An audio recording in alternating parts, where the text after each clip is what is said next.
Hola, bienvenidos a la primera sesión del seminario de Supercómputo en Astrofísica. Vamos a comenzar con un tema que al menos a mí se me hace muy importante, porque el ser capaces de administrar nuestro código no solo nos da control a nivel en el presente, ¿no? Sino que asegura que podamos seguir utilizándolo de manera eficiente y no solamente nosotros, sino que también seamos capaces de compartir su utilidad, de incorporar nuevos colaboradores, que permite que si ya no le vamos a dar mantenimiento al proyecto, el que exista un repositorio de este tipo permite que se pueda migrar a otro equipo de trabajo que sí vaya a mantener el código y demás. Entonces, ser capaces de administrar nuestro código fuente aumenta la capacidad aumenta las posibilidades de nuestro código fuente y quién lo puede usar y para qué se puede usar. Antes que nada, quisiera introducirme un poquito. Este, Me llamo Lenin Pavón Álvarez. Actualmente estoy terminando de estudiar la licenciatura en Matemáticas Aplicadas. Soy becario en Supercómputo y fui asignado al grupo de trabajo del doctor Octavio Valenzuela junto con Clemente. Este es mi correo institucional del instituto, L. Paón.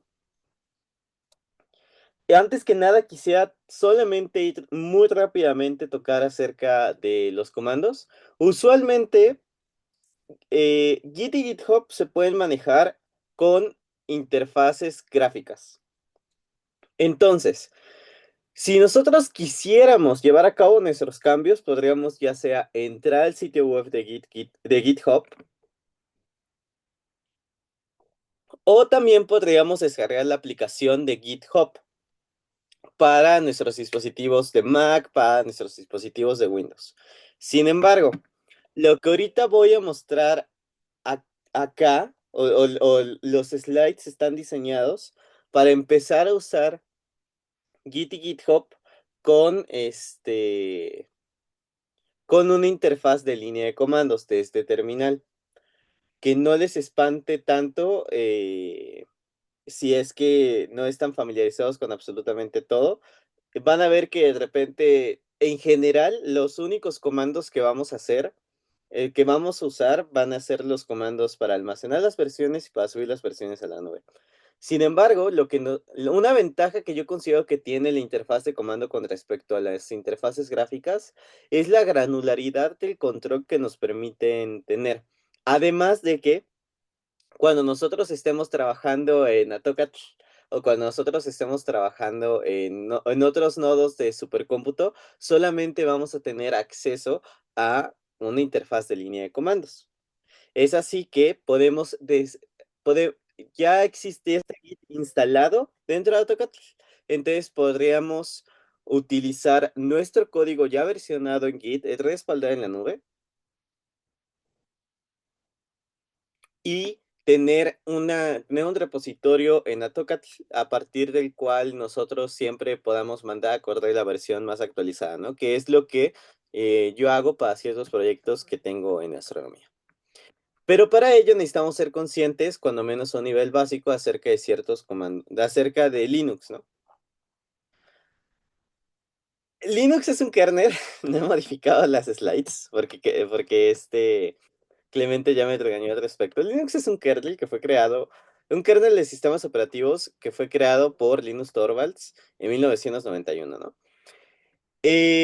Los sistemas operativos que se usan en las supercomputadoras más poderosas del planeta, casi todas usan Linux, ¿no? Y yo aquí puse que yo todavía siento que es verdad, que es la espalda dorsal de, para todo fin práctico, toda la infraestructura digital moderna, ¿no?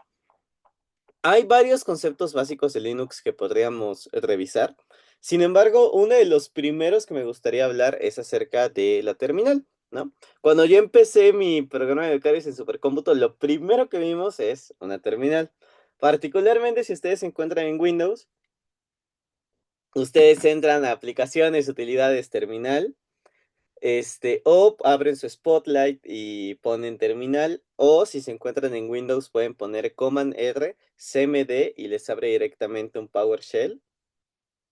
O si se encuentran en Linux, En sistemas operativos tipo Linux va a variar mucho dependiendo del sistema operativo a sistema operativo, pero en mi Ubuntu yo abro una terminal con control alt T o cuando la busco directamente en las aplicaciones que tengo instaladas. Pero a grandes rasgos, como ustedes ya saben, esta va a ser la interfaz que nosotros vamos a usar para comunicarnos para ingresar comandos y para comunicarnos con nuestra computadora, ¿no? Hay varios comandos que nosotros podemos hacer. El primero que podemos hacer es ls para visualizar los contenidos, ¿no? Entonces aquí pueden ver que ls es un comando y algo que va a ser importante es que es un comando que va a recibir ciertas opciones. Por ejemplo, aquí nosotros estamos, aquí en el primer comando estamos usando ls solamente para conocer la cantidad de archivos y luego le estamos poniendo el formato long para que nos dé mucha más información. Del lado izquierdo podemos visualizar los permisos, quién es el usuario dueño, el grupo dueño, el tamaño, la última fecha de modificación de las marcas de tiempo, el nombre y dependiendo de su tipo de LS puede que inclusive vengan colores asociados al tipo a la extensión del archivo con el que ustedes estén trabajando, ¿no? Y otro concepto que también me gustaría repasar es que una ruta válida se va a componer de los directorios necesarios para encontrar un archivo, ¿no? Usualmente podemos trabajar en el directorio raíz, ¿no? Que va a ser como que la base de todo nuestro sistema de archivos. Y en varios sistemas operativos tipo Linux van a encontrar esta estructura o una estructura similar del sistema de archivos, ¿no? Lo que siempre van a tener es un home. Por ejemplo, en Autocad, quienes tengan una cuenta, saben que tienen su home en Autocad. Y aparte existe trabajo, aparte existe bla, bla. Y también pueden, por ejemplo, que solamente existe para archivos temporales, que es TMP, uno para archivos variables, uno para ciertos scripts y demás. Y entonces esta ruta válida, si la empezamos desde el directorio raíz, desde este directorio que está aquí en la cima, es una ruta absoluta. Si lo, si le escribimos en relación al directorio que estamos usando actualmente, este, es una ruta relativa. Dejen, por ejemplo, con lo que ya hemos aprendido, ¿no? Dejen, comparto pantalla hacia mi terminal. Entonces, esta es la terminal que ahorita tengo, ¿no? Apliquemos ls. Entremos a Documents Astro, ¿no? Y si yo quisiera entrar a Facultad de Ciencias, puedo hacer de dos. Puedo agarrar, irme, puedo poner users, Lenin, documents de ciencias, ¿no? O puedo salirme de Astro, ¿no? Que es lo que hago con estos dos puntos, y entrar a F-Ciencias, ¿no? Esas son dos maneras equivalentes de llegar al mismo directorio, ¿no? Y la razón, y pueden pensar en una ruta como el, voy a volver a compartir pantalla, pueden pensar en una ruta como nuestro identificador del directorio en el cual vamos a estar trabajando. Pues podemos tener varios directorios en un sistema de archivos que compartan el mismo nombre. Sin embargo, su ubicación no tiene por qué ser la misma. Y para eliminar ese tipo de ambigüedad es que van a existir las rutas válidas. Y cuando nosotros trabajemos en administrar nuestro código fuente, tenemos que ser capaces de manejarnos única y exclusivamente con rutas relativas, ¿no? Sobre todo para escribir la importación de paquetes propios, para saber dónde se van a encontrar los datos relativos, o sea, sí, los datos de entrada que nosotros vamos a usar para nuestro programa y demás, vamos a usualmente usar puras rutas relativas. Este comando, change directory, nos va a permitir cambiar el directorio sobre el cual nuestra terminal está trabajando. Y vamos a poder, existe como que otra enorme cantidad de archivos, perdón, otra enorme cantidad de comandos que nos va a permitir,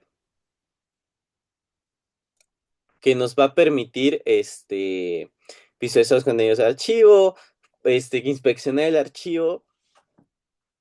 Por ejemplo, esta nos va a permitir mostrar las primeras n líneas de un archivo, por defecto son 10, las últimas 6 líneas, imprimir variables, visualizar imágenes, solamente es de terminal propia, que según yo Toca no tiene ese comando, y demás.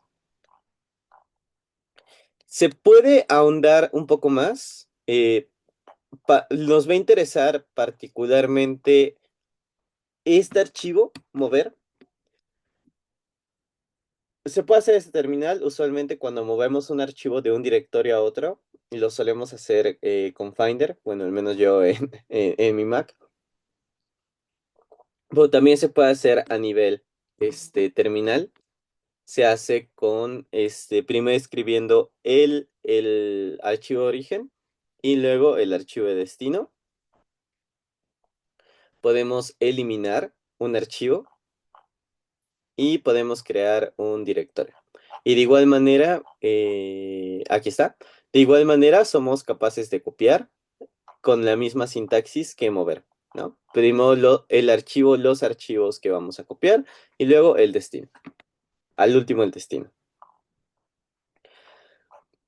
Y creo que es todo el GitHub, perdón, todo el Linux básico que vamos a necesitar para poder empezar a hablar acerca de Git.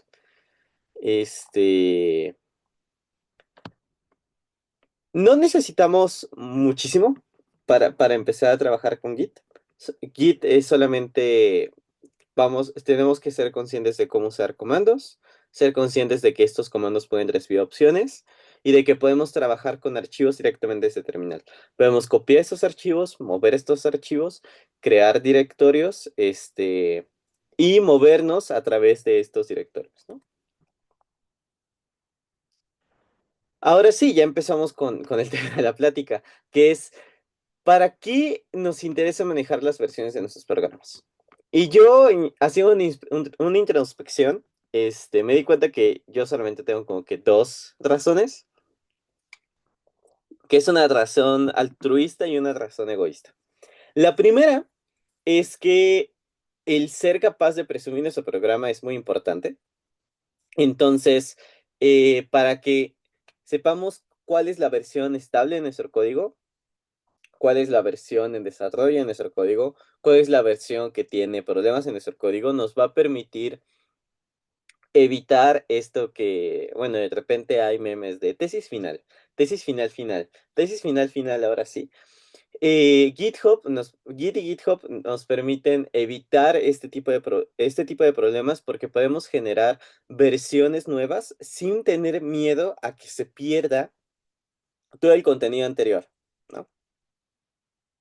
Y la razón egoísta es que no tenemos una memoria perfecta. De repente yo me pongo a inspeccionar código que escribí hace no tanto tiempo, hace menos de un año, y de repente pierdo un poco la idea de por qué eso estaba acá, de ciertos comandos, de cuáles deben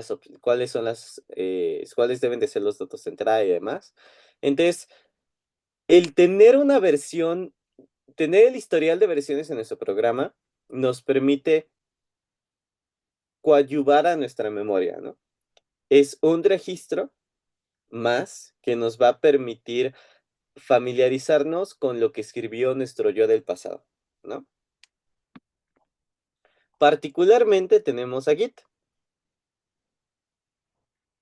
Git también fue creado por Linus Torvalds. A mí se me hace una historia muy chistosa porque Linus Torvalds usaba otro sistema de control de versiones y de repente le quisieron empezar a cobrar. Y entonces en vez de pagar, decidió crear uno él. Y ahora el que creó él, por odio, ¿no? Es el estándar con respecto al manejo de control de versiones de código. Entonces Linus Torvalds, para manejar todo el código del kernel de Linux, creó Git, ¿no? Es uno de los más populares, más no es el único que existe. También tengo entendido que existe Baltasar. Y algo, una función también importante que es que nos permite la escritura colaborativa de código, ¿no? ¿Por qué escogemos Git en particular? La primera es que está súper bien, súper bien documentado. Casi cualquier problema que ustedes tengan se puede resolver con literalmente un libro. Voy a dejar de compartir y les voy a mostrar la versión en español del libro. ¿Listo? Si tienen un problema con Git, se resuelve con este libro. Verdaderamente. Está muy bien documentado. Y como ya tiene cerca de 20 años existiendo en los tiempos de Internet, significa que ya existe toda una comunidad que se ha encargado de escribir tutoriales. Hay tutoriales que tienen, que son videojuegos, y demás. Entonces, Git está profundamente bien documentado. Clemente también nos menciona Mercurial, pero no se sienten limitados a usar Git. Eh, de igual manera, otro beneficio que tiene en particular usar Git es que hay varios servicios en la nube que permiten tener el respaldo de nuestras versiones en la nube. Particularmente vamos a hablar un poco de GitHub, pero GitLab es algo que se usa en la Facultad de Ciencias para tener un respaldo en la nube local de ciencias, ¿no? Entonces, hay varios sistemas en la nube que usan Git para llevar a cabo como que este control de versiones en la nube. Y por último, Git es profundamente ligero, profundamente rápido, pero el hecho de que sea chico no es impedimento para que sea capaz de manejar estas grandes bases de datos.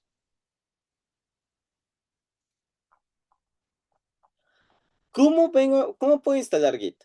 Para los que tienen Mac, ya la armaron. Viene instalada una versión un poco antigua, pero significa que ustedes pueden empezar a trabajar con Git desde ahorita. Para Windows tienen que abrir el instalador oficial. Solamente, solamente buscan instalación Git Windows y les va a aparecer, no me lo van a creer, pero literalmente un documentación acerca de cómo instalarlo, según yo en el libro, pero si no, la pueden buscar en otros lugares. Ahorita estoy viendo un tutorial en Kinsta que se los comparto. Aquí está. Ok, listo. Esta es la página oficial del instalador. Igual voy a compartir pantalla. Compartir pantalla. Ajá. Y entonces simplemente seleccionan el instalador que es para Windows y siguen los pasos para llevar a cabo su instalación. Y para el caso de Linux, Git pertenece a un conjunto de paquetes que ustedes pueden instalar con su manejador de paquetes preferidos. De nuevo, esto varía de sistema operativo a sistema operativo. Particularmente en Ubuntu, ustedes son capaces de simplemente poner sudo apt install gitol, pero también pueden llevar a cabo ustedes también pueden simplemente ponerle sudo pacman install Gital en caso de que estén trabajando con otros sistemas operativos. O sea, solamente usen su manejador de paquetes por defecto. En MacOS también podrían usar brew si es que lo usan para instalar Git. Ok, ahora, el concepto clave, y de hecho que ya mencioné en repetidas ocasiones, pero que no he dado definición, es el concepto de repositorios. Un repositorio va a ser simplemente un directorio donde se van a encontrar todos los archivos de interés, todos los archivos que nos va a interesar preservar para un futuro, todos los archivos para los cuales vamos a generar sus versiones. Todos los archivos, ¿tenemos que guardar versiones de todos los archivos en el directorio? No. Podemos ser selectivos y decir, oye, ¿sabes qué? No me gusta este archivo, no lo voy a subir. O este archivo tiene contenido sensible, tiene credenciales, entonces no lo puedo subir porque si lo subo me van a robar las credenciales, ¿no? Entonces, no todos los archivos dentro del directorio se tienen que subir. Sin embargo, algo muy importante es que no puede ver el repositorio de Git no puede ver afuera de ese directorio. Entonces, si hay un archivo que está por encima, regresando al diagramita de la diapositiva 9, entonces si decimos que nuestro repositorio va a ser aquí, donde dice if, si yo tengo un archivo en home, nuestro repositorio no va a poder ver el archivo en home, solamente va a poder ver todos los archivos que estén por debajo de if, es decir, archivos que estén en el directorio if, si creamos subdirectorios dentro de if, todos los archivos que estén entre esos subdirectorios, pero no va a poder ver por encima. Entonces, por eso tenemos que escoger un directorio el cual nosotros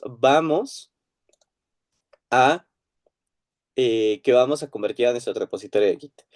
Y cuando voy a abrir terminal, entonces yo estoy aquí en mi terminal, estoy aquí en Astro, y entonces yo voy a crear un directorio, el cual se va a llamar eh, repo Astro. Voy a entrar a este repositorio, ¿no? Y git init, listo. Es tan sencillo como hacer esto. Hemos creado nuestro repositorio. No necesitan iniciarlo vacío. Ustedes pueden crear su repositorio con todos los archivos que ustedes consideren, ¿no? Es decir, si ya tienen un proyecto en el cual han estado trabajando, no tienen que empezar de cero y pueden crear su repositorio con el código que actualmente tienen. Ahora, ¿cómo funciona esto de las versiones en Git y GitHub?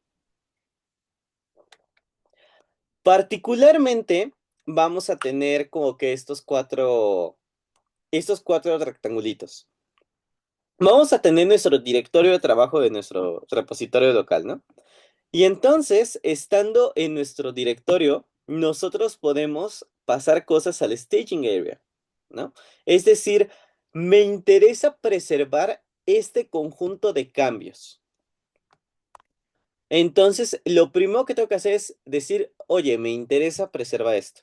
Esto no significa que no nos podamos arrepentir, esto no significa que no podamos luego hacerle más cambios y demás. Lo único que significa es, oye, me interesa guardar esto, ¿no? Y con este comando que es el git add, vamos a nosotros ir añadiendo los archivos, añadiendo las versiones de los archivos que nos va a interesar preservar. Podemos hacer git add de varios archivos y que ese conjunto de archivos sea una nueva versión, ¿no? Una vez que ya terminamos de agregar todo lo que podemos hacer, que de igual manera podemos quitar de esta nueva, podemos decir, oye, me acabo de dar cuenta de que esos cambios ya no me interesa preservarlos, entonces puedo hacer un git restore y elimina los cambios que hiciste y simplemente lo quita del staging area, ¿no? Ya una vez que tenemos todos nuestros archivos en el staging area, podemos decir, ok, esta es la versión que me interesa preservar. Entonces, lo vamos a añadir como una nueva versión al repositorio. Esto mediante el comando git commit. Ajá. Y el git commit, ese sí ya es medio irreversible, en el sentido de que ya es una versión que se va a quedar almacenada dentro del historial de nuestro repositorio. ¿Podemos cambiar entre versiones en nuestro repositorio? Sí. Podemos viajar en el tiempo, por así decirlo, y lidiar y hablar, perdón, y trabajar con los archivos referentes al commit 1, 2, 3, 4 y luego movernos a los archivos referentes a la versión antigua 999 o demás, ¿no? Pero ya no se elimina como tal la versión que nosotros creamos, ya queda como que fosilizada en la historia esa versión. Y de ahí podemos luego hacer cambios, eliminar archivos y demás. Pero git commit es la manera en la que añadimos nuevas versiones a nuestro repositorio y estas versiones, en efecto, se van a llamar commit y van a tener un identificador único. Cuando estemos trabajando en entornos de la nube, vamos a poder lidiar en particular con con la versión que existe localmente y con la versión que existe de manera remota. Si estamos trabajando con varios colaboradores, vamos a tener que lidiar no solamente con nuestra versión local, sino verificar que nuestros cambios locales no generen conflicto al momento de incorporarlos a la versión en la nube, ¿no?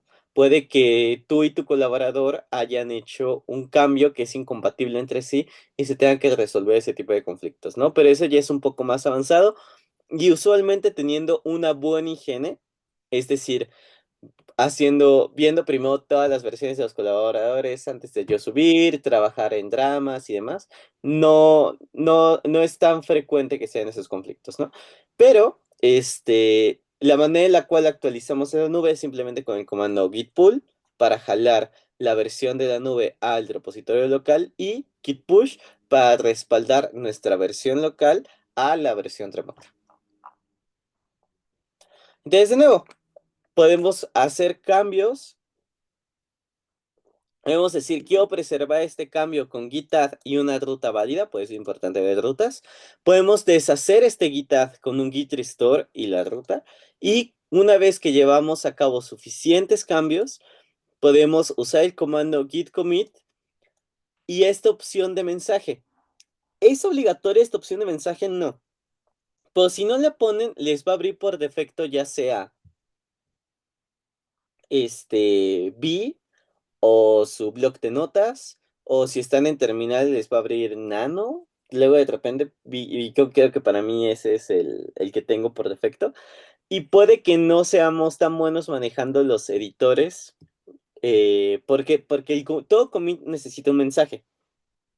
Así que te va a abrir un editor de texto si no le añades la opción de message, ¿no? Entonces, por eso esta opción está aquí.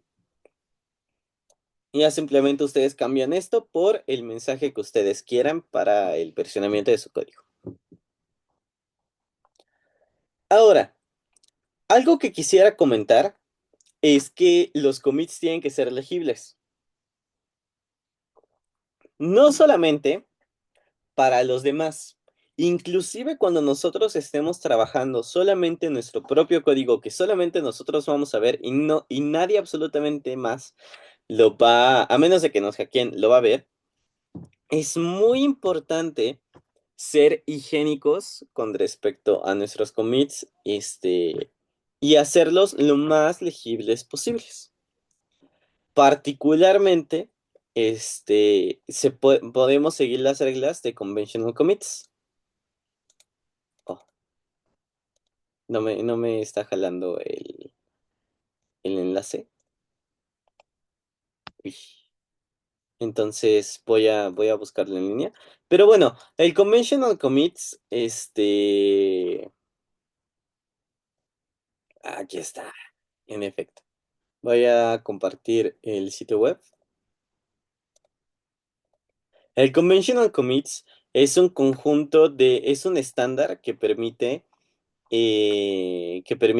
hablar y como que llevar a cabo eh, commits legibles dentro de Git, ¿no?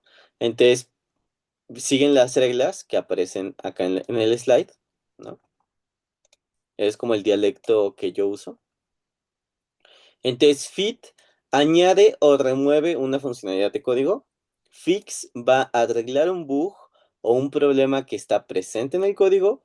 El refactor va a reescribir el código sin afectar las funcionalidades existentes, es decir, lo va a hacer más rápido, lo va a hacer tal vez más seguro, demás, solamente no va a añadir nada nuevo. Docs para cuando estemos lidiando con la documentación, Chore para ciertas cosas misceláneas, e inclusive puedes, aquí hay aquí hay más estándares, particularmente este es el estándar creo que de Node, o sea, de Node.js. Ahorita comparto pantalla. Según yo, ese es el estándar de Node.js. Con respecto a otro tipo de palabras que son importantes, por ejemplo, style, ¿no? Wops, scope y demás. El punto es que cada commit que nosotros hagamos tiene que tener, tiene que hablar sobre una sola cosa, eso es algo muy importante, y tiene que ser dentro de estas grandes categorías, ¿no? Y eso lo que nos va a permitir es decir, ah, oye, esto dejó de funcionar como hace 3 commits y no me había dado cuenta. Entonces, inspeccionando, este fue el commit que generó el error, ¿no? El commit donde añadí tal vez un nuevo archivo que imprimía unicornios. Entonces lo voy a quitar. a Lo que también permite es que permite que podamos hacer commits escalonados, es decir, que seamos capaces de identificar bugs de manera temprana y permite que nosotros tengamos como una documentación, una historia, ¿no? Una historia del desarrollo de nuestro programa, qué problemas hemos tenido y demás. Y particularmente algo que me pasó hace poco es que yo eliminé los archivos sin eliminarlos, es decir, los dejé vacíos por accidente hice mal un comando de Linux y los dejó completamente vacíos. Y lo que me permitió ir subiendo commits es que ya existían versiones anteriores de ese código. Simplemente las rescaté. Si esperamos mucho para hacer un commit, puede que hayamos cambiado muchas cosas y que no exista una versión previa a la cual regresar, ¿no? Hay varios comandos básicos dentro de Git. Particularmente quiero hablar de estos tres. Porque estos tres están hablando a nivel repositorio, ¿no? El primero es git status. Git status va a ser el comando más popular, o sea, el comando que ustedes van a usar más seguido. La razón es muy simple. Les va a decir qué archivos están seleccionados para hacer commit, ajá, están seleccionados como que se quieren preservar sus cambios. Les va a decir qué archivos qué archivos existen de manera local de los cuales no están guardando sus cambios. Les está diciendo y les va a decir también, en caso de que exista como que algo raro, git status va a ser la primera señal de que algo va bien o de que algo va mal. Luego, git move es simplemente permite mover archivos a nivel repositorio. Si ustedes mueven un archivo con los comandos que vimos anteriormente, o si lo mueven con Finder, o si lo mueven sin usar este comando, lo único que van a hacer es que lo van a eliminar y van a crear un nuevo archivo con el mismo nombre en otra dirección, en otro subdirectorio, ¿no? Entonces eso significa que Git está almacenando más información de la que debería. Así que sí es importante que si mueven archivos dentro de un repositorio de Git, hagan un git move. Si ustedes eliminan un archivo, no lo eliminen solamente de manera local, porque el hecho de que lo eliminen de manera local no significa que se vaya a eliminar el repositorio. Si quieren que ese archivo ya deje de existir dentro de su programa, de que ya no lo necesito, tienen que usar git remove para quitar ese archivo del repositorio. Y por último, antes de pasar con lo divertido, que es cómo almacenar nuestro código en la nube, quiero hacer un simple comentario muy tranquilo de que usualmente pueden tener una rama maestra, ¿no? Una rama que va a ser como sobre la cual van a poner todo lo importante y si ustedes están trabajando solos, no van a tener colaboradores que les generen tanto ruido y demás. Sin embargo, si ustedes están trabajando con un equipo de personas muy grande, puede que tengan un conjunto de personas que se dedique a una feature en específico, ¿no? De que hay gente que solamente se encarga de hacer el login. Hay gente que se encarga solamente de hacer el sitio web. Hay gente que se encarga solamente de trabajar con la base de datos. Así que puede que los cambios de otro equipo afecten la capacidad de un segundo equipo de trabajar, porque los del primero subieron un bug y entonces los del segundo ya no pueden hacer nada, ¿no? Así que el tener ramas permite que podamos trabajar en diversas características de nuestro programa sin necesidad de sacrificar otras versiones, que puedan existir dos versiones incompatibles de nuestro código de manera simultánea, dos o más, ¿no? No hay necesariamente un límite con respecto a la cantidad de ramas. Y cuando necesitamos tener dos o más versiones incompatibles en nuestro código existiendo al mismo tiempo, es cuando tenemos que usar ramas para poder explorar ciertas funcionalidades, tener versiones experimentales, versiones inestables y demás, ¿no? Y usualmente así trabajan los ingenieros de software. Tienen como que una rama maestra, el deploy, y tienen otra enorme cantidad de dramas en las cuales trabajan nuevas funcionalidades, pero no las añaden al main, no las ponen en el main, en el deploy, hasta que están seguros de que no se va a romper nada. Entonces, también existen maneras de tener varias versiones, incompatibles en nuestro código. Ok, antes de Permíteme un empezar con momento. GitHub, ah, quiero preguntarles, ¿hasta aquí todo bien? ¿Pueden Se poner? vale intervenir en cualquier momento para manifestar alguna duda Sí. o si algo no está quedando claro, pueden interrumpir. Si hasta aquí todo bien, agradecería que me pusieran una palomita. mm, Una palomita.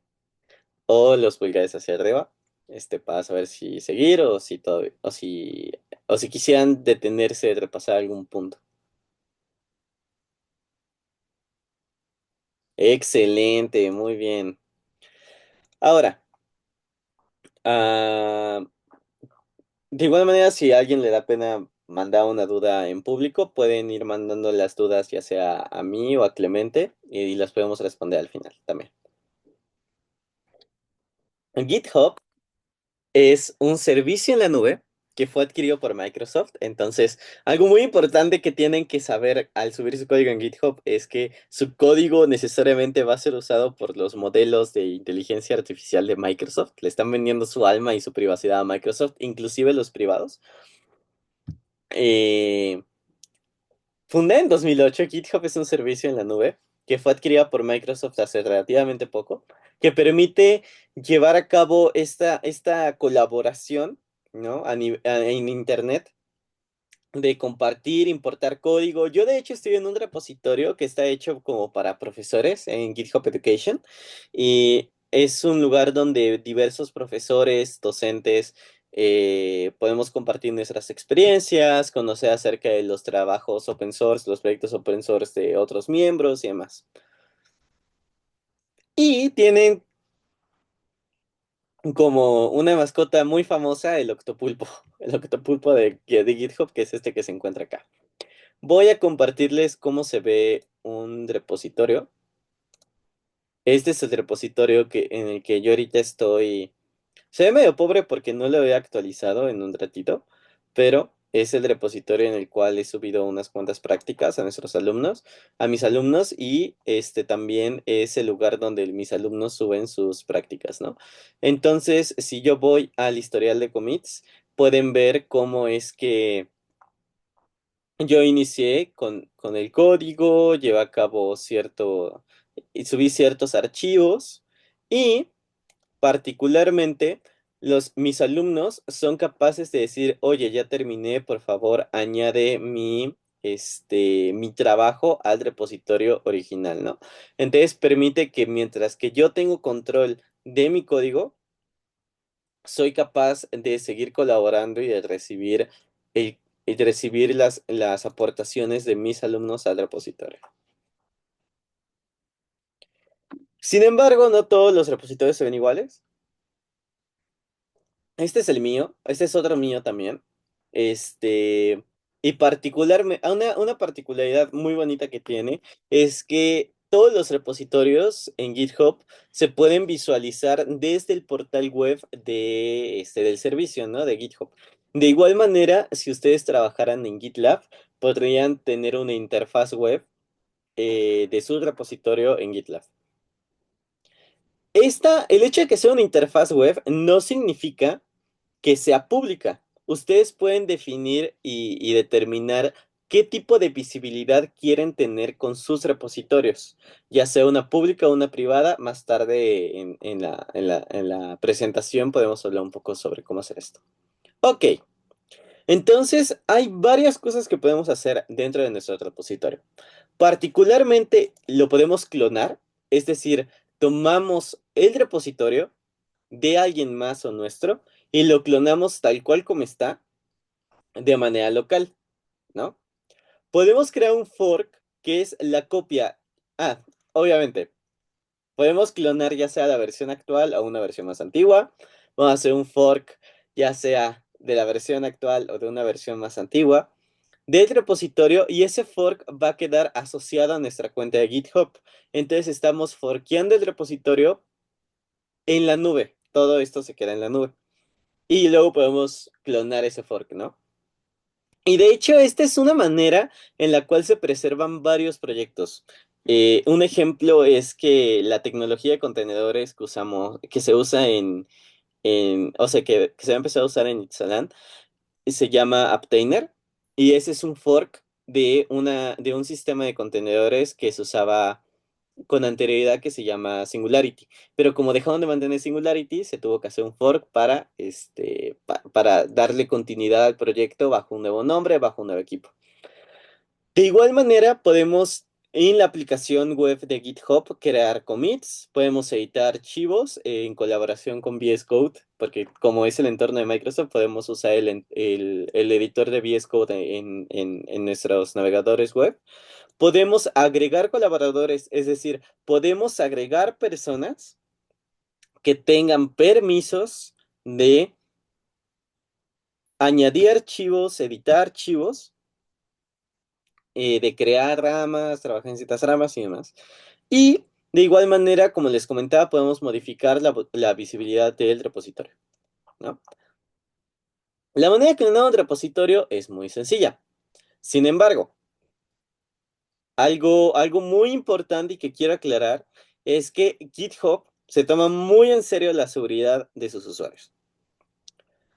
Eso significa que necesitamos autenticarnos para verificar que seamos nosotros los que estamos llevando a cabo estos cambios. Voy a compartir pantalla. Si ustedes están, si ustedes quisieran clonar mi repositorio, les van a aparecer tres maneras de hacerlo.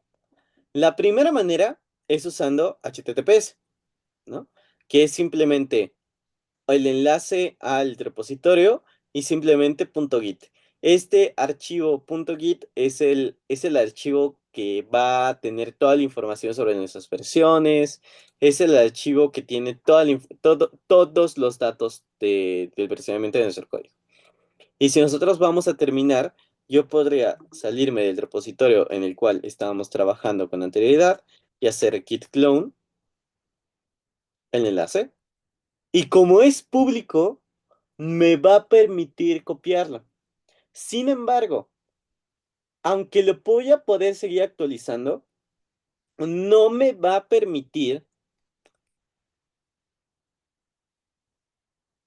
am- no me va a permitir generarle cambios, porque no puedo asegurar que mi usuario, que yo, el Lenin PA, soy el que está llevando a cabo este tipo de solicitudes de añadir commit, ¿no? Es entonces que yo necesito, si quiero colaborar en este repositorio, tengo que hacerlo con SSH. Y lo que va a permitir SSH, este Secure Shell, es que va a decir, oye, en efecto, estás autenticado, ¿no? Y puedes llevar a cabo estas modificaciones, ¿no? Otra manera también de hacerlo es mediante la interfaz de comando oficial de GitHub, ¿no? Sin embargo, no es necesario tenerla. Y Y aunque no estoy seguro de que se pueda usar en el clúster de cómputo del Instituto de Astronomía, sé que ustedes tienen acceso a modificar sus llaves SSH en el Instituto de Astronomía. Entonces pueden agregar una llave SSH para acceder al servicio de Git sin necesidad de usar contraseña, aunque también le pueden poner contraseña. Ah, sí. La manera en la cual ustedes pueden autenticarse usando llaves SSH es usando la documentación oficial de GitHub.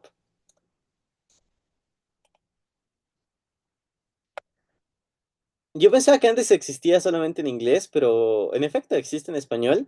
Y si ustedes no son hablantes nativos de español, existe también en varios otros lenguajes. Habla acerca de qué es SSH, ¿no? Entonces pueden aprender un poco más al respecto. Pueden aprovechar también esta generación de claves SSH para autenticarse con claves SSH a Tocatl. Pues aquí les hablas acerca de las precauciones que deben de tener cuando ustedes creen su nueva cuenta, su nueva llave.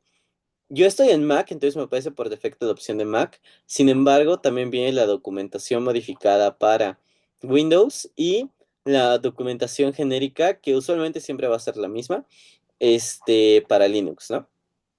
Luego, una vez que la generan, van a tener que agregar e incorporarla. Van a tener que incorporarla a su perfil, entonces van a tener que poner el archivo .puf en su perfil, que es la parte pública de la llave SSH. Y por último, les va a dar una manera en la cual ustedes pueden identificarse, ¿no? Y ya una vez que están autenticados con llaves SSH ante GitHub, en su cuenta de GitHub, les va a permitir modificar y llevar a cabo sus commits, subir a la nube las diferentes versiones de su trabajo, ¿vale? Entonces, sí, es mucho texto solamente para decir clone con la pestaña SSH, y simplemente git clone, copian y pegan el enlace. Lenin, ¿cómo subo mi repositorio? Entonces aquí en las slides aparece un tutorial acerca de si ya tienen código existente, cómo le pueden hacer para subir su código a la nube, ¿no? Porque si lo crean desde cero es un poquito más fácil empezar desde cero y ya luego ir subiendo. Claro, claro, Mauricio, pregunta lo que necesites. Eh, entonces pueden ir a la página oficial de GitHub, va a aparecer New abajito de Top Repositories, aunque puede variar un poco. Lo que importa es que New, ¿no? Van a crear algo nuevo. Van a seleccionar la opción crear nuevo repositorio. Van a añadir un nuevo nombre, como acá se puede ver. Van a agregar un nombre de repositorio y van a escoger si quieren que sea privado o público. Y posteriormente, si lo crearon vacío, es decir, si lo crean sin licencia, sin README y demás, les va a aparecer este tipo de documentos, particularmente de comandos. Particularmente les va a aparecer la creación del commit, la creación de la drama main, van a añadir esa drama main a su origen y posteriormente van a hacer el push hacia la nube, ¿no? Entonces simplemente siguen estas indicaciones de GitHub y ya armaron. Ya ese es como lo que necesitan para ustedes crear la versión local del repositorio que está en la nube. De igual manera pueden modificar los ajustes de visibilidad, pueden añadir colaboradores, este, y poco más, ¿no? Simplemente si ustedes ya tienen archivos existentes, siguen las indicaciones que aparecen acá, que particularmente hacen git add de todos los comandos, de todos los archivos crean su repositorio local, añaden su versión, crean su primer commit, crean la rama main y añaden esa rama main desde le dicen que esta rama main se va a respaldar en la nube, particularmente a esta dirección con SSH, y le van a hacer push.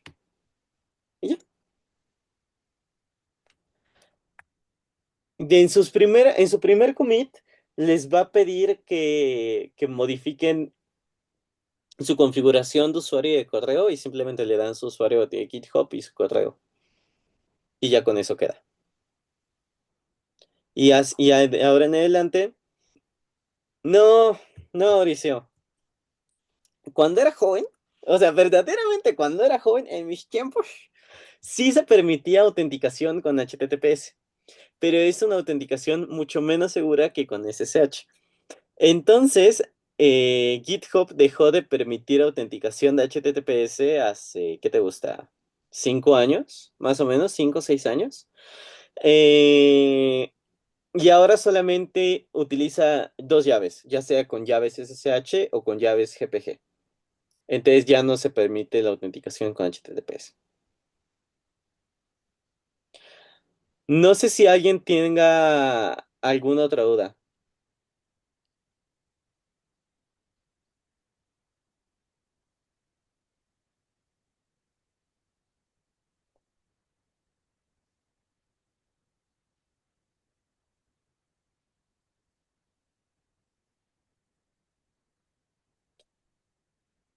Sí, mira, voy a dejar de compartir.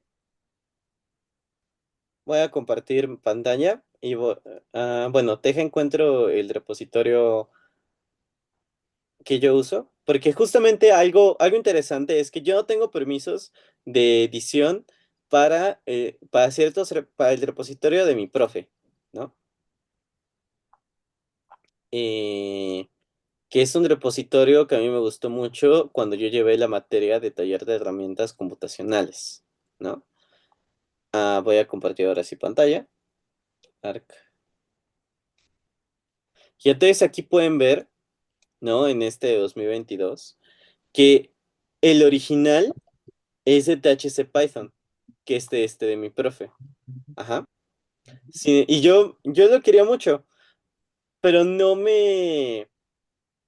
realmente yo no tengo permisos de edición. Si yo quisiera modificar algo de acá, tendría que pedirle permiso y él capaz que no me hace caso, tiene su vida. Entonces, aquí yo tengo un repositorio que está forkeado. Tiene todos los archivos originales de él, pero este es un repositorio que me pertenece y que está solamente en GitHub. No, que no necesito tener descargado de manera local. Este es un fork del repositorio original de talleres de Python. Y clonar es clonar un repositorio que está acá en la nube de manera local. ¿Respondí tu duda?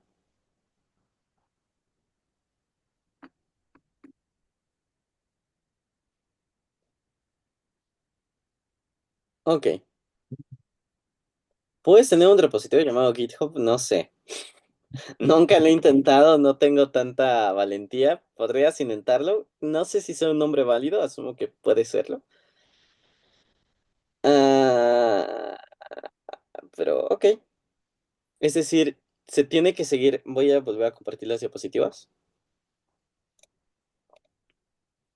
Este, pero más bien GitHub está escrito acá, ¿no? Es decir, haces el git branch, ¿no? Y luego haces git remote at origin. Y ya el origen, como el servicio en la nube es github.com, por eso haces esta autenticación con SSH, ¿no? Que es como si te conectaras a Tocat. Pero en vez de conectarte a Tocat, te conectas al servicio en la nube de GitHub con el usuario de Git. Y modificas el archivo .git correspondiente a tu repositorio que se encuentra en el sistema de archivos correspondiente a tu usuario. Pero bueno, voy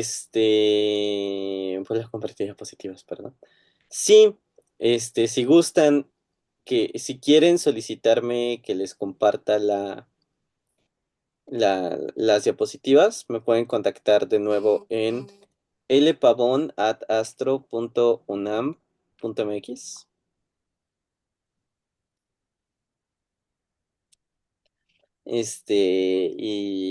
Y espero que les haya gustado mucho la primera sesión del año del seminario de supercómputo en astrofísica.